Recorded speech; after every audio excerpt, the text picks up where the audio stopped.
זה לא סוד שכולנו מחפשים פתרונות בריאותיים מאוד קלים, פשוטים, מהירים, איזשהו כדור פלא, משהו שאני אוכל לקחת ובשנייה אני ארגיש טוב. בסרטון הזה אתם תיחשפו לאיזושהי פעולה כל כך פשוטה, שאתם לא תאמינו כמה היא פשוטה, שיכולה לשפר את בריאותכם באורח פלאים, בהרבה מובנים ודברים שאתם חושבים. אז אם אתם סובלים מאיזושהי בעיה גופנית, רפואית, משהו שמרגיש לכם לא טוב בגוף, אני מזמין אתכם לנסות את זה, לעשות את זה בעקביות, כי זה אחד מהסודות, ולראות איך זה ישפיע עליכם. אז תאמינו לו, הפעולה הפשוטה הזאת היא פשוט גראונדינג. מה זה גראונדינג?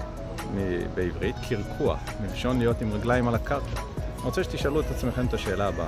מתי בפעם האחרונה דרכתם עם הרגליים היחפות שלכם על קרקע? אבל מדובר על קרקע אמיתית, כזו שמחוברת לכדור הארץ.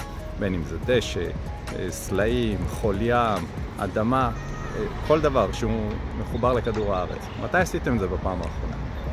לרובכם, כנראה שהתשובה היא עבר כמה זמן. לחלקכם יכול להיות שאתם עושים את זה באופן קבוע, שזה יופי, אבל לרוב האנשים אנחנו מנותקים מהרצפה יותר מדי זמן. בין אם זה באמצעות נעליים, בין אם זה על מדרכות מלאכותיות או כל דבר אחר. אנחנו לא נוגעים בכדור הארץ, אנחנו לא עושים הערקה. מה צריך לעשות? הכי פשוט שבעולם. פשוט לחשוף את הרגליים ולהיות איתם על הקרקע. פשוט ללכת איתם יחפות, ליהנות, לשבת איתם. פשוט שיגעו בקרקע. נשמע כל כך פשוט, כל כך קל וכל כך ישים, ואפילו באמצע העיר אפשר למצוא פיסה כזאת. כל מקום שיש עצים וצמחייה סביבכם, כמו שאתם רואים פה, אתם תראו את זה. אוקיי? איפה שיש עצים וצמחייה, יש קרקע, יש דשא, יש אדמה. אפשר לדרוך עליה, אפשר לגעת בה, להוריד את הרגליים, את הנעליים, לא את הרגליים, ולגעת, לשבת. תראו מה זה עושה לכם.